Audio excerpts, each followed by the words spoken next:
Bienvenidos a Demasiado Poco Tiempo, el podcast en el que hablamos de una de las cosas que más nos gustan, la ciencia ficción. Hoy conmigo, como siempre, está también Ricardo. Hola, Ricardo. Hola, buenas. Ya estamos aquí otra vez. Iba a decir que estamos aquí puntuales a nuestra cita, pero como este podcast tiene una periodicidad un poco atípica, pues... Sí, o extraña. Extraña, exacto, pues estamos aquí cuando nos lo permite el demasiado poco tiempo que tenemos. Sí, que eso al final es lo que nos marca a nosotros. Y bueno, hoy va a ser un programa un poco atípico. Bueno, un poco atípico con lo que veníamos haciendo, que tampoco tenemos tantos. Sí, Pero lo mismo nos gusta y cogemos carrerilla con esto. sí, es posible. Pero bueno, yo creo que este relato daba para ello, ¿no? Yo recuerdo cuando lo leí que bueno, ya contaremos un poco, cuento mi experiencia, ¿no? Yo Sí, yo la mía. claro, luego cuenta la tuya un poco, ¿no? Pero yo este rato me acerco a él, lo empiezo a leer y en cuanto me empiezan a sonar ciertas cosas se me pone una sonrisa de oreja a oreja y digo, ahí va, esto se lo tengo que pasar a Javi y sin posibilidad de spoiler, que la sorpresa, que se lleve la misma sorpresa que me he llevado yo. Y la verdad Sí, es pues, que sí, cuenta. no, porque además es que fue así cuando me lo pasaste. Que no, léete este relato, pero no te digo nada más, léetelo. Y cuando me lo empecé a leer, que empecé a los dos primeros líneas, digo, joder, me quiere sonar algo. Pero ya llegas al segundo párrafo y dices, oh, y yo igual, otra sonrisa de oreja a oreja. Y decía, joder, no me lo puedo creer. Y me lo leí, además luego me lo leí del tirón. Sí, no, Eso era de noche y me enganché y del tirón. Es un Tampoco relato es muy largo. Claro, es que no es muy largo, te lo lees del tirón, es un poco fragmentado el relato, ya hablaremos ahora un poco de la estructura que tiene, pero la verdad es que es un relato que además, si tienes en la cabeza el producto que extiende, por así decirlo, el producto en el que se basa, es que yo recuerdo que cuando me estaba diciendo, esto hay que llevarlo al podcast, dije, vale, sí hay que llevarlo al podcast, pero necesitamos un programa entero para este relato porque sabemos que vamos a ir de un sitio a otro, Sí. vamos a comentar otras cosas, era inevitable que cambiásemos un poco la estructura que traíamos hasta ahora de dos relatos, porque este relato creo que se nos va a llevar todo el tiempo del programa. Sí, y además es que tal y como es y que es un producto que se complementa con todo lo demás, te da pie también a hablar del resto del universo que tiene esto. Entonces es muy... Sí, o sea, da ese juego para tener solamente un programa hablando del relato y todas sus derivaciones. Bueno, También, si te parece, podemos dejar de jugar al despiste y decirles a la gente de qué relato vamos a hablar, ¿no? También recomiendo que es mejor hacer, o por lo menos si os gusta mucho el tema, hacer como hicimos nosotros. El relato del que vamos a hablar hoy es Las Cosas y es muy recomendable leérselo antes de escucharnos destriparlo, porque se pierde parte de la sorpresa y parte de cómo te sientes según lo vas leyendo. Sí, ¿Vale? sí, es una buena recomendación, así que si no te suena de nada, es el momento de parar.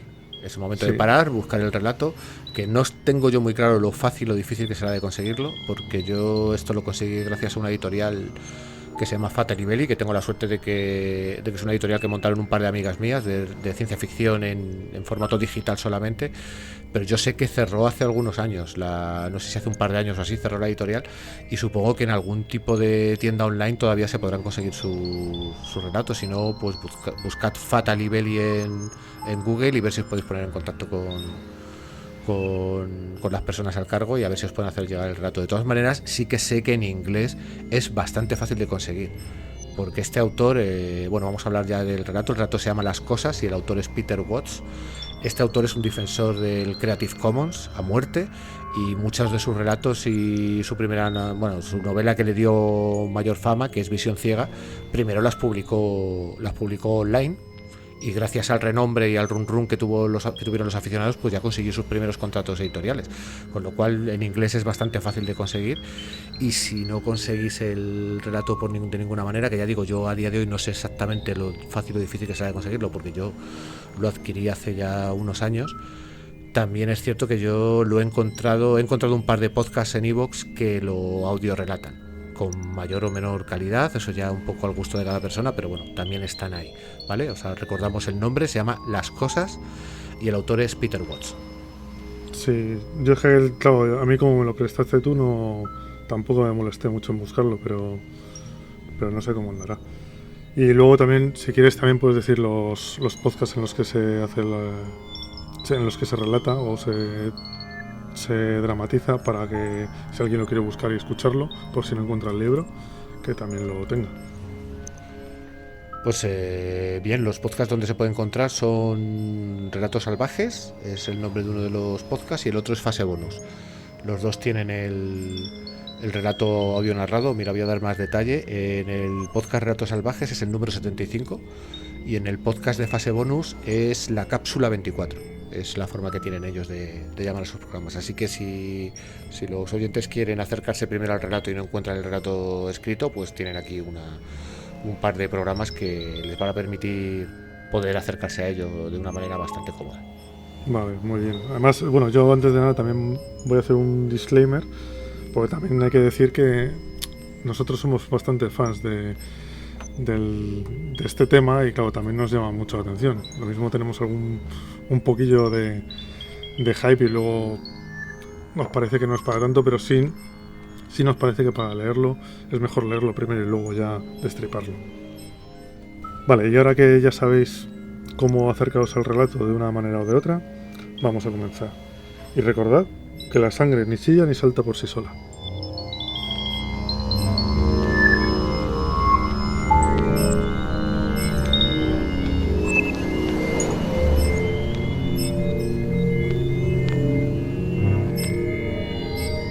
Demasiado poco tiempo, el portal que te llevará a los confines de la ciencia ficción.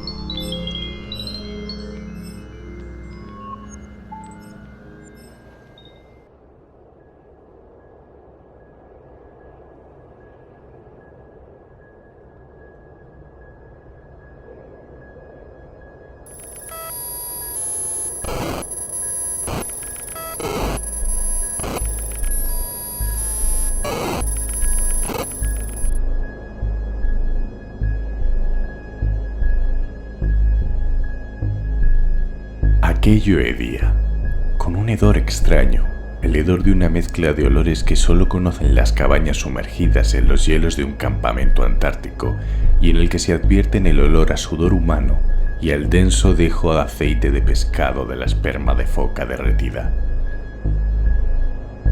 Un dejo alinimento combatía el rancio hedor a pieles impregnadas de sudor y de nieve. El acre olor a grasa de cocinar quemada y el olor animal y no desagradable de los perros, diluidos por el tiempo, se cernían en el aire. Los olores a aceite de máquina que subsistían contrastaban claramente con el de los arneses y cueros. Pero, en cierto modo, entre todo aquel hedor a seres humanos y a sus compañeros, los perros, las máquinas y la cocina, se percibía otra tonalidad. Era algo raro, asfixiante, el dejo apenas perceptible de un olor extraño entre los olores de la industria y de la vida. Y era un olor a vida. Pero provenía del objeto que yacía atado con cuerdas y lona embreada sobre la mesa, goteando lenta y metódicamente sobre los pesados tablones, húmedo y delgado y bajo el resplandor sin pantalla de la luz eléctrica. Blair, el pequeño biólogo calvo de la expedición, tiró nerviosamente de la envoltura, descubriendo el hielo límpido y oscuro que había debajo y reintegrando luego a su lugar la lona embreada, con gesto de impaciencia. Sus pequeños movimientos de pájaro y su reprimida ansiedad hacían bailar su sombra sobre la orla de la ropa interior de un gris sucio que pendía del bajo cielo raso, y sobre su orla ecuatorial de cabello rizado y gris en torno de su pelado cráneo formaban una cómica aureola. El comandante Garry se adelantó hacia la mesa. Lentamente, sus ojos rastrearon los círculos de hombres apretujados en la casa de la administración. Su cuerpo alto y erecto concluyó de erguirse y asintió. 37. Todos están aquí. Hablaba en voz baja, pero ostentaba la clara autoridad de un comandante nato, de un comandante que no solo lo es por su título. Ustedes conocen en líneas generales lo que hay en la trastienda de este descubrimiento de la expedición del polo secundario. He estado conferenciando con el segundo comandante Macready y con Norris, así como con Blair y el Dr. Copper, y tenemos una diferencia de opiniones.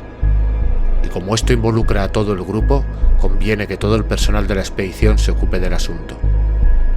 Voy a pedirle a Macready que les proporcione los detalles, ya que ustedes han estado demasiado atareados con sus respectivos trabajos para poder seguir de cerca los esfuerzos de los demás. ¿Entendido, Macready?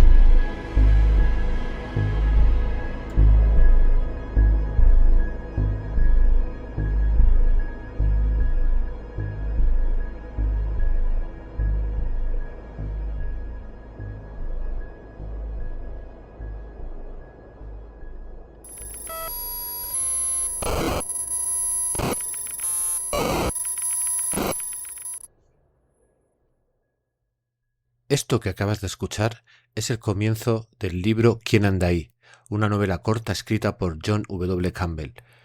Fue publicada en agosto de 1938 en la revista Analog Science Fiction. Ya sabes, si te ha gustado lo que has escuchado, acude a tu librería, acude a tu biblioteca, busca el libro y léelo.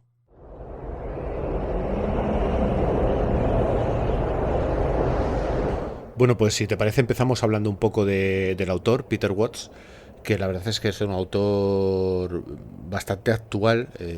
No podemos decir que sea un autor de última generación, porque este hombre lleva escribiendo desde finales de los 90, pero bueno, sí es cierto que creo que tiene mucho predicamento, sobre todo entre los aficionados a lo que es el transhumanismo y una ciencia ficción hard, pero quizás tratado de una manera un poquito diferente, no a lo que estamos acostumbrados de la ciencia ficción hard de los 50, de los 60, incluso de los 70.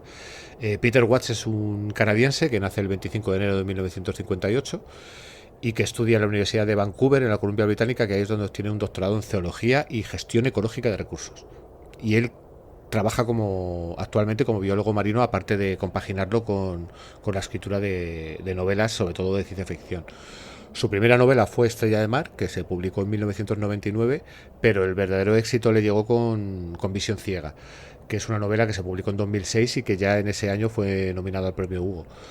Esta novela, que la verdad es que tiene una trama un poquito confusa, ya veremos que esto es un poco marca de la fábrica de este autor, porque este relato también tiene una estructura un poco anárquica que puede hacer que te pierdas en algunos momentos. Como ya he dicho, pues introduce esos elementos del poshumanismo, pero los mezcla con un poco de fantasía y lo hace de una forma bastante novedosa a mi entender, ¿no? Porque nos presenta eso, una ciencia ficción hard en el que hay una tripulación que se va a enfrentar a un primer contacto, pero en un momento dado vemos que dentro de la tripulación, pues por ejemplo, hay uno de los tripulantes que es un vampiro, y así contado pues puede sonar a que al autor se le ha ido la pinza y a ver dónde va esto, pero es que el hombre se documenta y te da toda su teoría y te hace encajar en ese mundo y te da los datos científicos para explicarte por qué existen los vampiros, por qué son los más útiles para llevarlos en una tripulación, cómo funcionan. Y bueno, es una obra, la verdad es que en ese sentido, cada vez que le mete uno de estos elementos, está bastante bien documentada, tiene bastantes notas a pie de página en la que él te va explicando de dónde ha sacado todo este tipo de información, incluso hace referencias a artículos especulativos que tratan un poco de eso, de cómo puede ser la xenobiología y ese tipo de cosas.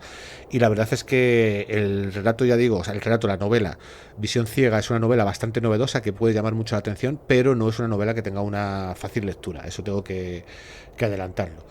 Y bueno, como ya hemos comentado antes, aboga mucho por el Creative Commons, es muy activista en ese sentido, y muchas de sus obras pues han podido conseguir de forma gratuita antes de ser publicadas por editoriales. Por ejemplo, Visión Ciega fue publicada así en inglés y fue el run de los aficionados los que hicieron que se acercasen a los editores. Actualmente ya prácticamente todo lo que escribe ya sí que va directamente con editor, porque ha alcanzado cierto renombre, ya digo, porque varias de sus obras han sido nominadas a premios. Pero bueno, que sepáis que es posible que buscando por internet pues encontréis algunos relatos de este hombre. Lo que pasa que lo más probable también es cierto que lo encontréis en inglés, que es el idioma en el que él escribe, porque obviamente en el momento en que tiene que ser traducido al español, pues ahí ya entra el tema de derechos y de contratos de por medio. No tengo muy claro cómo funciona, pero entiendo que es más complicado conseguirlo en castellano. Y dentro de toda su obra tiene mucho relato corto. Es un autor que le gusta mucho escribir, aparte de sus novelas, le gusta mucho picotear de aquí y de allá en este formato. Y el relato del que vamos a hablar, que se llama Las cosas, la verdad es que es un relato que como poco llamó la atención, ¿no? Porque en el año en el que se publicó y en el año siguiente, pues fue nominado al premio Hugo, fue finalista de la British Science Fiction Association, fue el ganador del premio Shirley Jackson, fue finalista del premio Locus, fue nominado al premio Theodore Sturgeon. Como vemos, como poco llamó la atención. El relato Sí, llamó la no se atención. dejó ni uno. Sí, sí, o sea, no se dejó ni uno. Básicamente yo creo que le falta el Nebula y poquito más. O sea, así de claro. Pero bueno, también es cierto que cuando expliquemos un poco de qué va el relato vais a entender que probablemente toda la gente que nomina, todos los jurados y todos los que votan ese tipo de premios, se sintieron un poco como nos sentimos nosotros, ¿no? Cuando llegamos a este relato, porque este relato, en el fondo, de lo que trata y de lo que nos va a narrar es los acontecimientos que transcurren en la película La cosa de John Carpenter de 1982, pero dándole la vuelta de tuerca muy interesante de que todo lo que se nos narra está desde el punto de vista del alienígena, desde el punto de vista de esa amalgama biológica, esa inteligencia mente colmena que es la criatura. Sí, de la cosa, vaya. De la cosa, literalmente de la cosa. Entonces yo creo que eso, al final, como hemos dicho, tú cuando empiezas a leer el relato te empiezan a sonar nombres, te empiezan a sonar situaciones, cuando llegas al tercer párrafo ya tienes una sonrisa en la cara, y supongo que esto mismo pues les ocurriría a los que votaban estos premios, a los que nominaban estos premios y quisieron, por así decirlo, hacer un pequeño guiño a los fans de la ciencia ficción y del cine, diciendo, oye, este relato es que nos ha gustado mucho. Y la verdad es que yo ahora te preguntaré a ti, pero a mí realmente el relato, ya lo hemos comentado antes, pero te lo lees del tirón y el relato te mete directamente. Creo que tienes que tener en la cabeza bastante presente la película de 1982, quizás no tanto la del 2011, porque este relato se escribe antes de que se publique la del 2011, y sí que es cierto que los oyentes, los que lean el relato, van a encontrar ciertas incongruencias, aunque en algunas otras cosas está bastante encajado, las cosas como son. Y bueno, también van a encontrar resonancias, pues eso, con la peli de 1951, con el relato original de John Campbell, en fin. O sea, van a encontrar muchas referencias, pero Sí. la inspiración directa es la película de John Carpenter de 1982. Sí, básicamente en lo que se diga este fanfiction, porque además es un fanfiction, es ya con alguien con renombre, pero no deja de ser una historia que se ha sacado, como entiendo que es fan él, el escritor, y lo que se ha dedicado es a rellenar todos los huecos que hay en la película de La cosa de 1982, la de Carpenter. Porque sí, aunque toque un poco la de 2011, porque claro, también te tiene que hablar un poco de cómo llega y qué sucede hasta que llega a la base de los americanos, pero básicamente, claro, te está hablando de todos los trozos que no se ven en La cosa desde el punto de vista además de La cosa, con los personajes, los que lleva, porque también está escrito de una manera un poco caótica, también dando un poco a entender cómo funciona La cosa, que La cosa no es una persona o varias personas, sino es un yo en muchos cuerpos a la vez. Entonces yo creo que por ahí vienen también las cosas. Lo que pasa que es lo que decías tú, como no tengas la película del 82 fresca, te puedes perder, pero te puedes perder bastante, porque yo, según me lo leía la primera vez, también estaba con el subidón, y claro, me lo estaba leyendo y te acuerdas de casi todo, pero cuando me he estado revisitando la película ahora para hacer un poco el podcast, ostras, si te estás viendo la película y a la vez estás con el relato, te das cuenta de que el tío ha afinado muchísimo en los detalles, pero muchísimo, muchísimo. Sí, el tío se lo ha trabajado, ¿eh? O sea, es cierto que nosotros hicimos el ejercicio a la inversa de leer primero el relato y luego volver a la peli, que de hecho al final nos hemos caído un poco en la marmita de la cosa, y nos hemos visto la peli del 51, nos hemos leído todos los relatos, o sea, sí, al final, todo lo que había de La cosa. Al final todo lo que había de La cosa, porque la verdad es que a nosotros es una película que nos apasiona, las cosas como son, valga la redundancia, es una película que nos apasiona, y la verdad es que volver a ella es algo... Es una cosa que nos causa satisfacción, las cosas como son. Y la verdad es que sí, está todo muy bien encajado, pero además no solamente te está diciendo, bueno, te voy a contar esto desde el punto de vista de la cosa, sino que crea toda una estructura biológica para la cosa, crea una forma de cómo funciona esa mente colmena, porque tendemos a entender una mente colmena como que todos los elementos de esa mente colmena se comunican, y aquí hay momentos en que sí se pueden comunicar entre ellos y hay momentos que están separados, y lo estás viendo en el relato, como que funciona de una forma un poco diferente, como le da una pequeña vuelta de tuerca, y sobre todo cómo funciona la biología, cómo él te explica, y sobre todo a mí lo que más me sorprende es que la mera forma de hablar, de hablar, no, de comunicarse de la cosa, no, de narrarte las cosas, te da muchísimos detalles, ¿no? De cómo te permite imaginarte cómo es esa biología, cómo es esa criatura. En ningún momento yo no recuerdo que llegue a dar detalles de qué tipo de civilización viene, sino que da la sensación de que más bien es una especie de ser que empieza a evolucionar en forma de mente colmena y al final acaba conquistando mundos, por así decirlo, pero no es una civilización, no son una serie de criaturas que vagan por el espacio, sino que es una única criatura que llega a la Tierra después de un periplo por otros mundos. No sé si a ti te dio también esa sensación. Sí, es que básicamente yo lo que entendí es que lo que la cosa llama la comunión es el cambio, es como la parte en la que se absorbe o cambia de forma. Aquí la cosa lo llama como la comunión. Lo que da a entender que es un concepto también muy raro y, o sea, si partes de tu concepto normal, es un concepto muy raro porque realmente lo que he entendido, vaya, es que es una forma que ha empezado a evolucionar, pero que al llegar a otros mundos ha ido encontrando otras formas que eran también como ella, que podían comulgar, y lo que han ido es han ido uniendo todas esas criaturas, se han ido uniendo en un super yo, o sea, como si fuera un único yo superior que fuera el del que dependieran todas, que todas son independientes, pero todas son dependientes a la vez de ese, y así es como evolucionan, y como dice la propia cosa, que es la manera de ganarle la partida al universo, porque Sí. realmente la cosa, lo que estaba hablando es que está luchando contra la propia entropía del universo, y es la única manera de luchar contra ella. Entonces, Sí, claro, ellos lo que da la sensación de que la criatura que al final llega hasta el nivel celular, o sea, te está comentando de que las células almacenan parte del conocimiento que ha ido adquiriendo, ¿no? Y de hecho hay un momento dado cuando te narra cómo llega a la Tierra, la criatura pierde gran parte de su masa corporal, por llamarlo de alguna manera, y te dice que ha perdido mucha parte de ese conocimiento que estaba distribuida en otras zonas de su ser.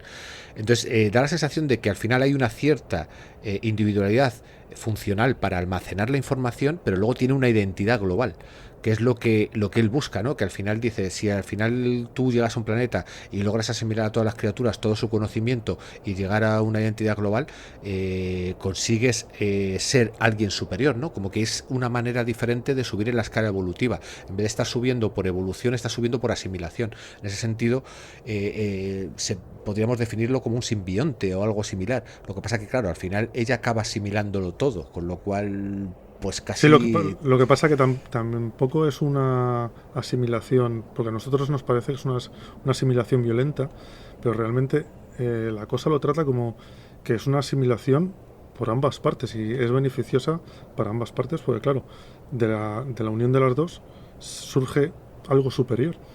Para ellos es como la salvación, es como seguir evolucionando, que básicamente está todo el rato diciendo, joder, estos brotes son incapaces de comulgar y así no pueden evolucionar. Sí, exacto. Y de hecho, otra de las grandes ideas que tiene Peter Watts en este relato es que cuando la cosa te empieza a asimilar, no está en comunión todavía, sino que hay como una especie de pubertad en la que poco a poco va asimilando el cuerpo y está dentro de ti, por decirlo de alguna manera. Sí, te espía. Te espía desde dentro, pero todavía no tiene tu control. O sea, ella está y ve a través de tus ojos y ve tus manos y ve lo que estás haciendo, pero no puede todavía controlarte, y ya en un momento dado sí que se alcanzará esa comunión y ya logrará controlar al cuerpo y ya podríamos decir que te conviertes en un asimilado, ¿no? Lo que vemos en la película cuando ya algunos de los miembros de esa expedición de la base americana ya son plenamente criatura, que es cuando empiezan a tener pues esas deformidades que también en parte se explican en el relato, ¿no? De que realmente cuando él cambia de manera tan violenta, muchas veces es porque todavía está probando, todavía no sabe exactamente cómo hacerlo. Su objetivo realmente no es tener esas formas extrañas y bizarras que vemos en la película, su objetivo es ser como un ser humano para poder expandirse y asimilar a todos, y una vez que nos hayamos asimilado a todos, pues bueno, ya veremos si saltamos al siguiente planeta o qué es lo que hacemos. Lo que pasa es que las circunstancias le han hecho caer en la Antártida por una avería de su astronave.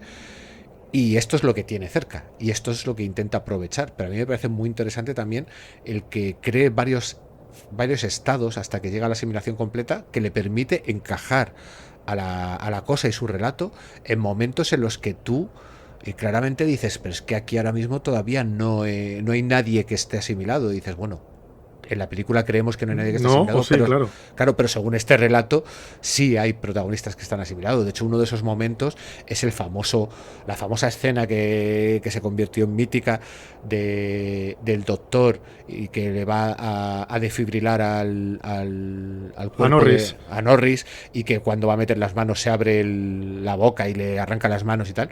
La cosa ya está dentro del doctor. Es Cooper y es Norris. Claro, pero tiene que tirar para adelante para seguir manteniendo el teatro. Exacto, tiene que mantener el teatro. Dice, tengo que tirar para adelante porque no puedo hacer nada, porque ahora mismo soy un pasajero en el cuerpo de todos Cooper. modos, a mí la impresión que me da es que con los humanos no llega a la comunión nunca.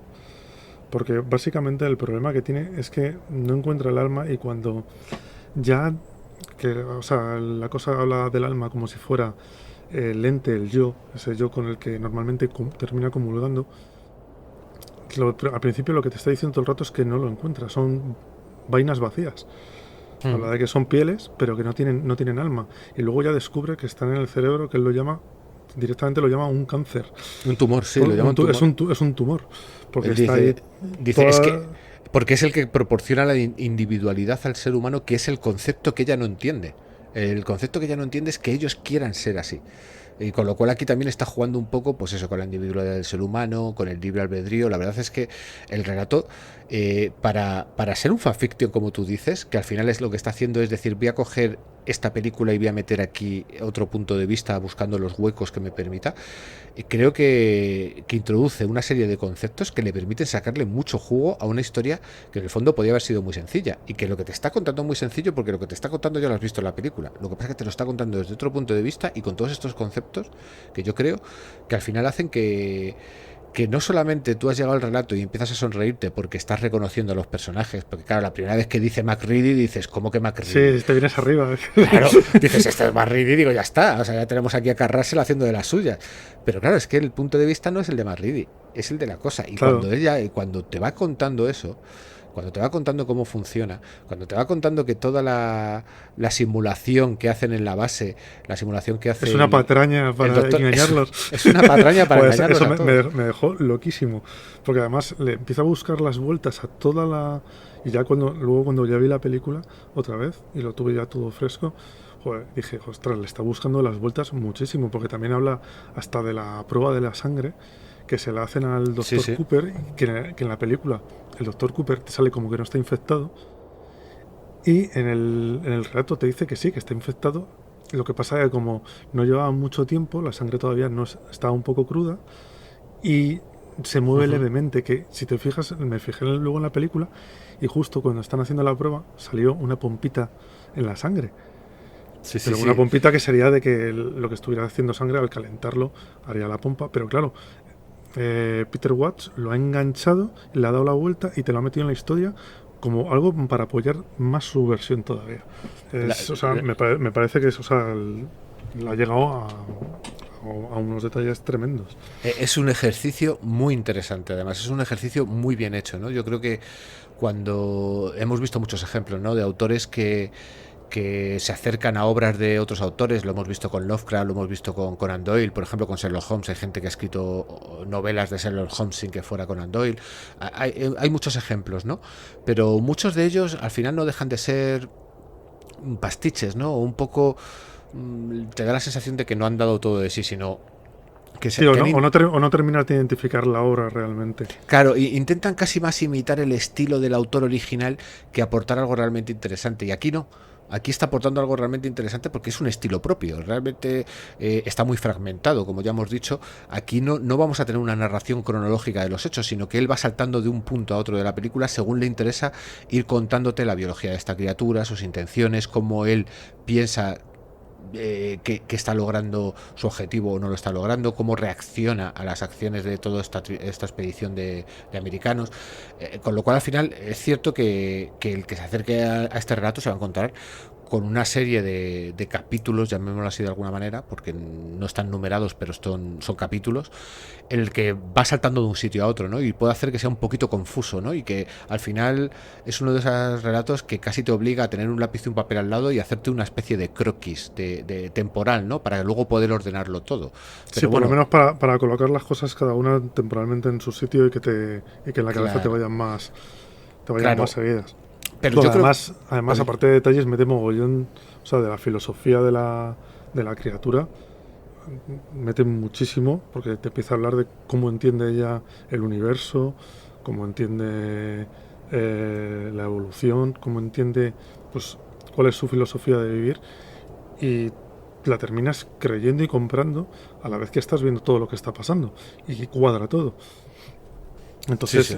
Le da bastantes vueltas, porque luego al final también, que es otra vuelta muy inteligente que le da, que es al título, que el título es la cosa, pero el título del relato es las cosas, y es porque al final lo que nosotros llamamos la cosa dice es que lo que son cosas somos los humanos, porque somos elementos individuales vacíos que no vamos a poder prosperar. Y ahí te da también una vuelta al título que dices, joder, me la has vuelto a meter doblada. Sí, la verdad es que al final aquí Peter Watts lo que está haciendo es un relato de primer contacto muy bien construido, porque la película de Carpenter, bueno, la película y todos los relatos en los que se basa y la película anterior, al final lo que están tratando es de una invasión, por así decirlo. No llega a haber un primer contacto porque no hay comunicación entre la criatura y el humano, base, ¿no? Y el humano, sí. Y el humano, por así decirlo. Sin embargo, aquí, para mí sí es un verdadero relato de primer contacto, porque es que la cosa te está contando todo lo que ocurre y lo que él piensa y cómo evoluciona y cómo no entiende a los humanos. Y como tú bien has dicho, al final las cosas somos nosotros, no es ella. Para ella, claro que somos nosotros las cosas, porque no entiende la individualidad, no entiende muchas cosas. Entonces es una historia de primer contacto fallido completamente. Sí, además lo primero que dice es: ¿por qué utilizan la violencia contra mí? Si yo aquí no vengo a pelearme con ellos, vengo a trascender o a subir todavía más la evolución. Vengo a ayudarles. Vengo a ayudarles y me están atacando. Y me están atacando, y es una cosa que no comprende, además, justo hasta el último capítulo, que se da cuenta de cómo es todo, que además es un capítulo que mola mucho, porque por un momento la cosa siente pena de los humanos, y dice, joder, ¿cómo les voy a abandonar aquí? Porque su idea es la de enterrarse en el hielo otra vez hasta que la vuelvan a destapar, para por lo menos poder salir de esa. Pero dice, ¿cómo los voy a dejar aquí abandonados? Y hay un momento ya que se lo piensa y dice, no voy a poder hacer nada con ellos, va a tener que ser por las malas. Que es cuando ya te das cuenta de que va a tomar la tierra, pero ya de mala manera, no como venía para trascender, sino para aumentar de tamaño, aumentar sus conocimientos y seguir a otro planeta. Sí, y además es que juega en ese final en el que tú estás sabiendo cómo la cosa se ha dado cuenta de todo lo que está ocurriendo y cómo toma sus decisiones. Juega también con ese final de la película que siempre se jugó a la ambigüedad, ¿no? A ver, aquí, los ojos. Claro, aquí de estos dos es uno. ¿Hay alguna cosa? No hay ninguna. Los dos son cosa. Pues aquí juega con eso también, obviamente. No puede evitarlo. Yo creo que es algo con lo que hemos jugado todos en algún otro momento. Sí. Es que es lo básico de la primera vez que te ves la película. La primera que se te queda es serán los dos, no será ninguno, uno será la cosa. Que además aquí también acierta bastante con respecto a lo que comentaban de la película. Que en la película uno de los directores de fotografía comentó que les ponían un brillo en los ojos cuando no eran cosa y no lo tenían cuando sí lo eran. Y aquí acierta, o sea, no sé si lo sabía cuando escribió el relato, pero vamos, lo clava. Hombre, yo creo que teniendo en cuenta cómo se ha documentado este tío, probablemente pues se leyera alguna entrevista o a lo mejor se vio algún comentario del director o algo así y sí que lo tendría en mente, ¿no? Pero la verdad es que encaja, sobre todo porque, corrígeme si me equivoco, pero es que creo recordar que todo el argumento de la película de, bueno, aquí nos quedamos en el frío y al fin y al cabo pues nos vamos a congelar y no vamos a lograr salir de aquí, es que a la cosa eso le da igual. Es No, que no, la de cosa... hecho es que es parte de su plan. Claro. Joder, su plan es montarles un megabicho, pues dicen, bueno, ¿quieres un enemigo? Pues lo vas a encontrar. Es montarles un megabicho, sacrificar ese monstruo enorme para que los demás dejen de buscarle. Y él, por otro lado, siendo Chills, evita un poco llamar la atención y luego vuelve porque a la cosa lo que le interesa es que todos mueran y ya quedarse congelada hasta que la vuelvan a destapar. Con lo cual es un plan que tiene que le sale bien, además. Sí, sí, le sale bien, pero porque la fuerzan a ello. También es cierto que, claro, vale, dices, le están forzando a ser mala, ¿no? Es que el mundo me ha hecho así. Hombre, el problema es que es un choque brutal entre dos biologías completamente diferentes, ¿no? Esta biología que tiene la criatura, que busca la comunión, busca una especie de identidad común, una especie de mente colmena, que además se basa eso en que su memoria está almacenada en las células, ¿no? O sea, y realmente cuando llegas a este final, ella sacrifica parte de toda esa memoria, de todo ese conocimiento que había ido logrando acumular poco a poco, que ya perdió parte en el accidente y que aquí va a perder más todavía. Sí, y además la nota es que está triste porque ella recuerda que sabía cosas, pero claro, ya no las sabe. Y es como que tiene una tristeza porque ha sido muy poderosa, ha sido muy sabia y de repente se ha quedado en nada. Entonces, sí, ahí también llegas a empatizar con la cosa. Y mira sí, que sí. Sabes todo lo que está pasando luego. Pero... Claro, pero es que eso es la grandeza de este relato, ¿no? En el que tú, que cojas una película de monstruo, porque la cosa es una película de monstruo, una película de gente encerrada y de paranoia y de no confiar unos en otros, y cojas a la criatura, que es el detonante de esa situación en la película, y te haga empatizar con ella.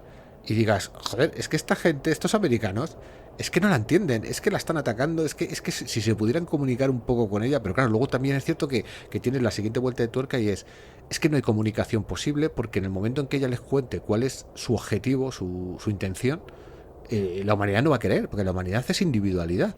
Entonces, por eso mucha gente habla de Peter Watts como que sus relatos y sus novelas son una ciencia ficción hard, pero es hard desde un punto de vista humanista, por así decirlo. O sea, lo que se plantea son diferentes formas de entender la identidad, de entender la conciencia, de entender cómo puede llegar a ser la biología, ¿sabes? Yo creo que es lo que nos ha aportado, sobre todo todos los avances científicos que ha habido no solamente en tecnología, sino también en biología, en genética, en entender mucho mejor cómo funciona la vida. Lo lógico es evolucionar hacia ahí, ¿no? Igual que en los años 50 y 60, como la tecnología era lo que estaba en boga, pues la ciencia ficción hard iba a describirte con todo lujo de detalles cómo funciona un motor de pila atómica. Pues según se va evolucionando, vamos viendo como yo creo que en los 80, 70, 80 empieza a entrar mucho la sociología en juego, ¿no? Y tenemos todas esas distopías que juegan con cómo funciona la sociedad, pero ahora hemos llegado a este punto en el que la biología ha entrado en juego, ¿no? Y tenemos pues todos estos elementos que tratan de xenobiología, de cómo puede pensar una entidad alienígena. Lo tuvimos también en la película de La Llegada, que está basada en la historia de tu vida, de Ted Chiang. Por cierto, Ted Chiang, que algún relato de Ted Chiang vamos a traer aquí, ya lo digo, ya te lo adelanto yo, Javi, porque ese tipo también es tela, tela marinera. Pero sí, de ese también tengo que leer. Claro, y aunque también te digo una cosa, Peter Watts me ha ganado mucho, No le he leído nada, pero en cuanto termine la Descalzi que tengo, va a ir. Es que este relato, si eres fan de la cosa y tienes la película fresca, o la tienes como nosotros, que nos la hemos visto 20 veces, pues la verdad es que te llega. Pero te llega sobre todo porque piensas que va a ser un homenaje, que va a ser una historietilla con personajes que ya conoces, y le da la vuelta. Y te juega... Sí, te da otro punto de vista completo, además. Claro, y te está añadiendo detalles de los detalles que no te han contado en la película, porque tú en la película muchas veces tienes la sensación que dices, pero ¿cómo funciona la criatura? No te queda muy claro cómo funciona la criatura, porque a veces es un monstruo raruno y a veces solamente saca una mano rara. pues eso te lo explica él y te dice que es que son diferentes fases en la asimilación y te va dando los detalles o como él dice, bueno, pues como tú bien has dicho, creo una criatura deforme y monstruosa para sacrificarla para yo poder sobrevivir. Pues al final te está dando explicación a muchas cosas que tú, la película, por mucho que nos guste, si te pones a pensarlas fríamente, hay veces que dices, no tengo claro cómo funciona el ciclo de vida de este bicho. A la película, en cuanto la quería sacar un poco de su contexto, claro, te hace un poco de aguas. Las cosas como son, también es una película de monstruos de los 80. Lo que pasa que es monstruos, terror, ciencia ficción y está muy bien hecha. Pero claro, en cuanto te vas un poco, en cuanto quieres pedir un poquito más de explicaciones, no las tienes. Claro, pero bueno, eso puede pasar con muchas películas, grandes películas de ciencia ficción, ¿eh? Yo hace poco me volví a ver Alien, el octavo pasajero, y hay ciertas cosas que no tienen ningún sentido.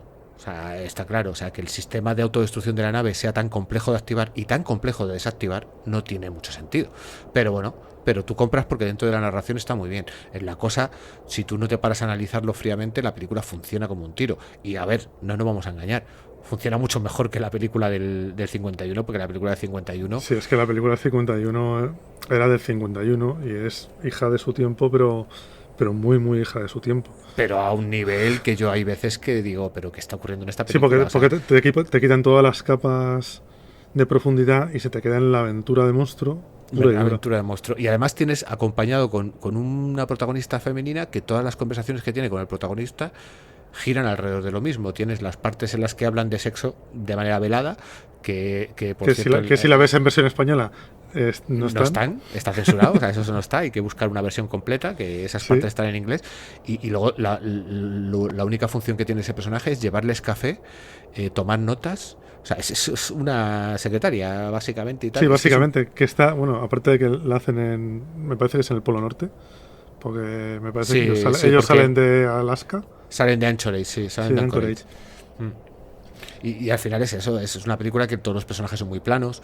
El periodista es típico más no poder y el final, sí. Además, con la frasecita de miren al cielo, vigilen al cielo, es que es como, joder, no podía ser más.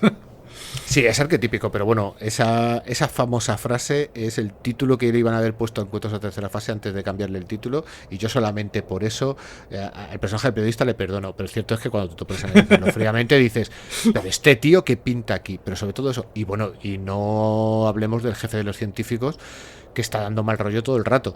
Es que es un tío que dice... Sí, es que está hecho como el malo de novela de Julio Verne o algo así. Es como un genio científico maligno. Pero que luego realmente no es tan malo. No es nada. Es un científico que quiere investigar. Y el problema que tiene la película es que al final, de hecho, tiene un anticlímax. O sea, termina en un anticlímax. O sea, yo recuerdo, porque hacía muchísimos años que no la veía, en que decía, bueno, esto irá en un crescendo. Pero es que de repente tiene una bajona. O sea, la criatura se la calzan de una manera bastante sencilla. O sea, sí, lo que pasa que, bueno, también venimos, o yo lo primero que vi fue la de La Cosa, la del 82, y claro, ya me he quedado con eso, porque luego si lees también el relato de Campbell básicamente termina cuando hacen la prueba de la sangre. A partir de ahí ya terminan con La Cosa y se acabó La Cosa.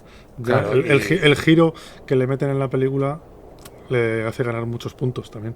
Y el relato de Campbell, que yo tengo una edición argentina que sinceramente creo que está bastante mal traducido.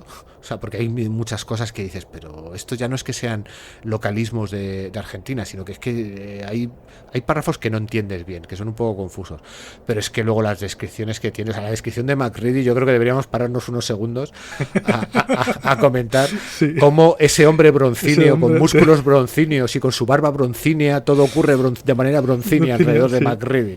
Yo decía, madre mía. Sí, y luego empieza a hablar de otro que no me acuerdo quién era, y empieza a hablarlo con el acero. Digo, joder, vamos a pasar por todos los metales. Pues luego también habla de un gris plomo. Digo, uff.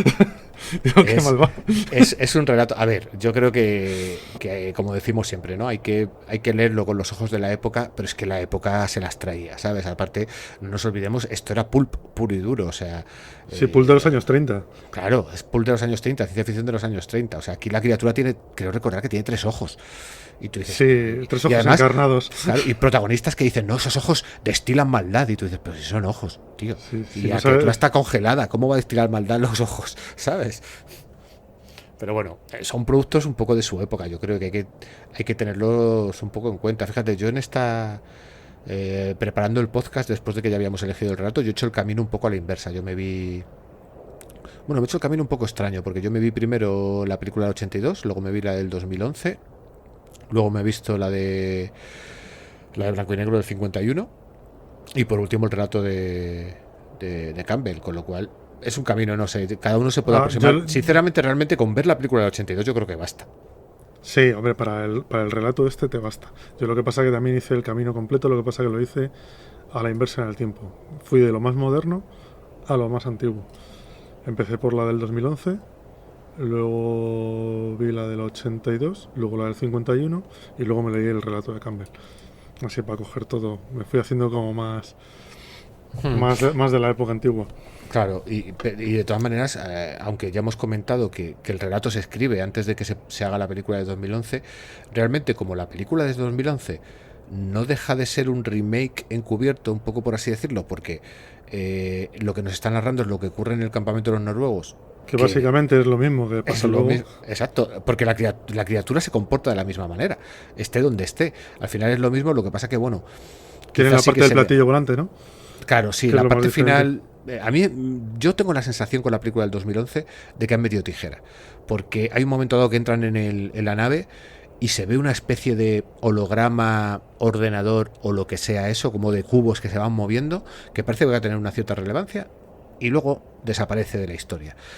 Porque enseguida la nave la petan, por así decirlo. O sea, sale fuera del juego de la película. Y a mí me da la sensación de que ahí había más metraje. Y también es cierto que es un producto muy de su época, porque hay ciertos personajes, bueno, aparte de que tú ya desde el primer momento ves claramente quién va a ser los protagonistas, o sea, lo ves, porque es que el piloto, en el momento en que se gira y le pregunta, oye, ¿cómo va mi equipo de no sé qué? Dije, vale. Este tío es que en esa película tampoco puedes jugar con la sorpresa ya. Claro, claro. Bueno, puedes jugar a lo mejor con gente que en su día joven, que no hubiera visto la antigua, claro. Pero es que la antigua ya es la del 82 ya es mítica. Entonces, quieras que no, si te has metido en ciencia ficción, es raro que no la hayas visto. Sí. Porque es de las típicas películas que tienes que ver. Pero aún así, la película del 2011 a mí me gusta bastante, me parece muy disfrutable, que quizás no era necesaria porque no deja de ser eso, como hemos dicho, una especie de remake, pero desde el punto de vista de los noruegos. Pero oye, tiene también ese juego, ¿no? Un poco de fanfiction de meterte los detalles, ¿no? De que el hacha acabe donde tú la has visto en la peli del 82. Sí, que la criatura también, que ver lo que ves luego cuando van a verlo cuando van a visitar la base noruega, decir, joder, esto es por esto. Claro, sí. Y además luego tiene ese juego cuando llega ya al final de la película. Además, la primera vez que la ves te quedas a cuadros porque dices, termina y dices, pero así no empieza la peli del 82. Y en los títulos de crédito intercalado, es cuando te pillan. Claro, es cuando estás viendo esa parte de la peli del 82 que quieres ver. De hecho, Juan también un poco, porque yo la primera vez que la vi, sí que dudaba de, ¿esto es una precuela? ¿Es un remake? ¿Esto qué es? Porque claro, hasta que no ves vas viendo cosas que dices, esto me suena, esto es así, y dices, bueno, parece que es una precuela, pero hasta el momento final, porque efectivamente te cortan y dices, esto no puede quedarse así. Claro, ya cuando llegas al momento del perro dices, vale, ya me quedo más tranquilo. De hecho les permite jugar con una cosa muy interesante, porque la peli del 82, que arrancaba con ese perro moviéndose por la estepa de la Antártida y ese helicóptero persiguiéndole cuando baja el noruego con las gafas, eso les da una ventaja brutal, porque dices, vale, tienes un tío con un gorro, con gafas y con barba. Y cuando tú llegas al campamento noruego, es que la mitad tienen barba. Entonces dices, ¿quién es? ¿Quién es? La única pista adicional que tienes, si te acuerdas, es que no habla inglés. No, pero es que además también juegan con trampa, porque solamente es uno de ellos, porque el otro se había ido a hacerle el mantenimiento al helicóptero, con lo cual no aparece en toda la película. Sí, es que el helicóptero no está durante toda la película, claro, y tú estás todo el rato diciendo, ¿qué pasa aquí? ¿Qué pasa aquí? Claro, y ya digo, el relato no entra en esta película, que no podía prever porque se escribió antes, pero encaja porque al final lo que te está narrando encaja perfectamente con lo que puedas ver en esta película, con esa sensación. Sí, encaja salvo algún detalle, porque hablan así de alguna cosa en general y dices, esto con la película no cuadra del todo, pero bueno, sea, para ser cosas que han sido independientes, vamos, para mí Sí, sí. encajan. A mí me No, parece que sí, no soy que tan pejiguero. encaja todo lo que puede encajar. Y de hecho, vamos, yo estoy convencido de que Peter Watts en su día, cuando salió la peli del 2011, estuve pensando de decir, bueno, ¿qué hago? Cojo el relato y le añado partes y lo hago más largo. Lo que pasa Sí, que y lo cierto vuelvo a es, editar. claro, el problema es que este relato yo creo que tiene la longitud que tiene que tener. Porque si lo hubiera hecho más largo, yo creo que esa estructura que tiene tan fragmentada, que quizás es su mayor pega, no lo vamos a Sí, negar, para mí es su mayor pega. es su pega completa. Claro, quizás hubiera sido. Dependes de que sepas tú cronológicamente poner todo. Si no, no te va a Exacto, funcionar. exacto. Si tú integras también lo de la parte de la peli de 2011, hubiera quedado tan largo y tan fragmentado que creo que hubiera perdido un poco el ritmo que tiene, porque en el fondo es como tú has dicho, tú te lo empezaste a leer y fue del tirón. Yo me lo leí en 2 sentadas. Reconozco que yo empecé a leerlo una noche y me pudo el sueño y ya lo terminé a la mañana siguiente, que fue justo terminar de leérmelo y escribirte directamente un WhatsApp y decirte, oye, este es el relato, no te cuento nada. Ya cuando además yo quiero recordar que te dije algo así como cuando quieras me dices de lo que opinas del relato y no tardaste nada, o sea, Sí, sí, no, eso, tardé lo que por la noche.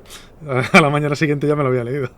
claro, y me dijiste, joder, tío, cómo mola. Y la verdad es que es una sorpresa, la verdad es que el relato a mí me merece la pena Sí, y además yo, te cuenta todo lo que te tiene que contar en el espacio que tiene y yo creo que también la longitud del relato es la justa. Porque sí, si te tiene que hablar de más cosas de lo que está haciendo la cosa o lo que piensa, ya es repetitivo. Ya hay un momento en el que ya sabes que el tema principal de la cosa es casi todo el rato la comunión y que las vainas humanas son incapaces de unirse y yo creo que termina en el momento justo para que no te empieces a cansar. sí, y es que yo creo que eso forma parte de. A ver, es lo que siempre hemos dicho de los relatos cortos, ¿no? Que la fuerza que tienen es que les permite concentrar la intensidad de la historia que quieren contar. Si quieres contar algo más largo, quieres desarrollar un mundo, pues a lo mejor ya te tienes que ir a la novela, ¿no? Pero el relato corto te permite esto, te permite plantear una situación y resolverla. Aquí te permite rellenar los huecos y darle una vuelta de tuerca a una película que la verdad es que Le yo. da una segunda vida, ¿eh? Uy, claro, es que yo cuando la volví a ver estaba diciendo, es que me cago en la puta, pero si es que esta criatura, es que no la entienden y tal. Y claro, Sí, o yo esto no lo había pensado así, pero joder, tiene toda la razón la criatura.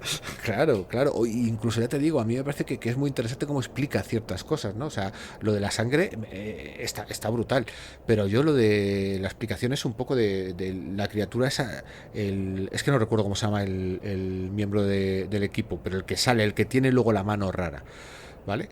Es que eso te lo explica Ese es también. Palmer, me parece.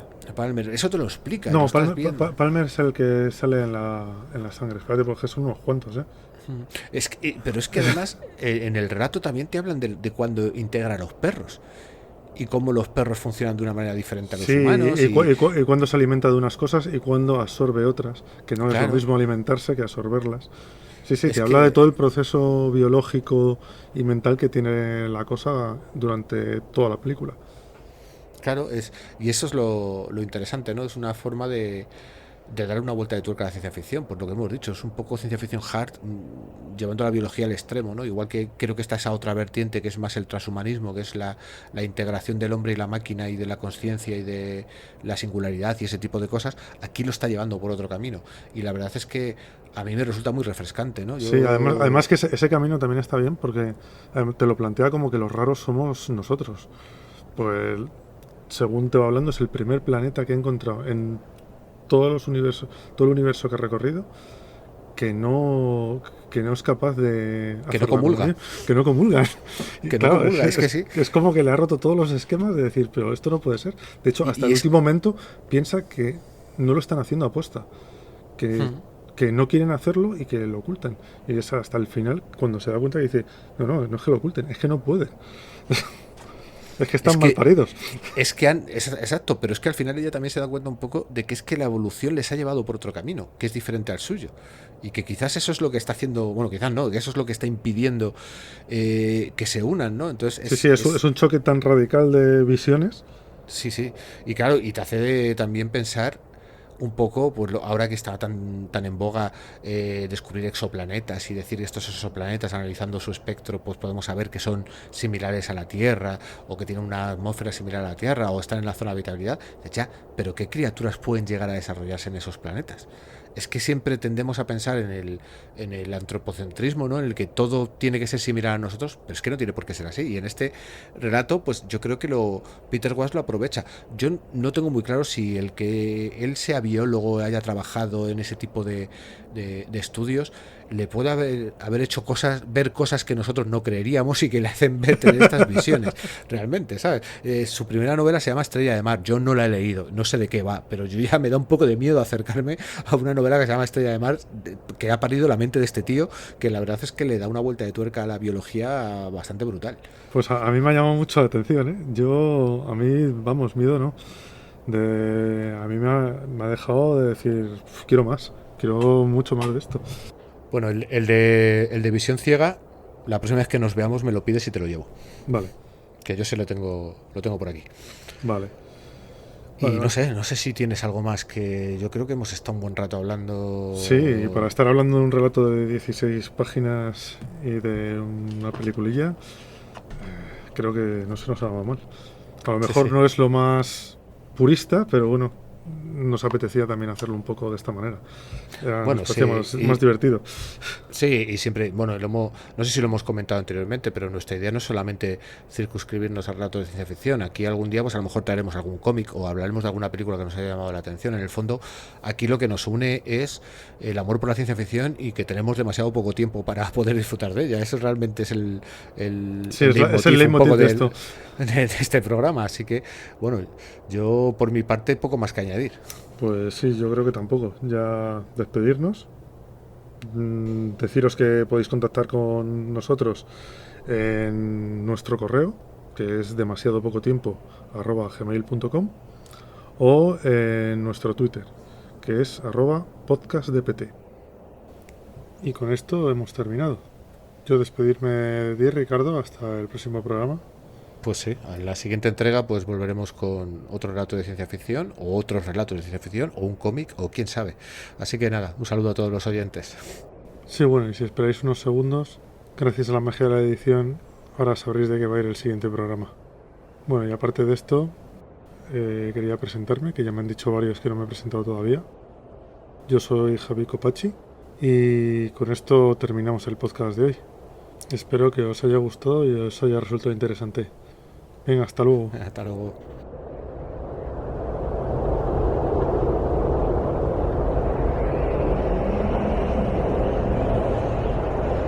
Próximamente, en tus mejores ondas siderales. Pues para el próximo podcast vamos a traer un relato de Jode Haldeman que se llama Tricentenario y uno de Ted Chiang, que es ¿Te gusta lo que ves? Documental. Así que nos oímos en el siguiente programa.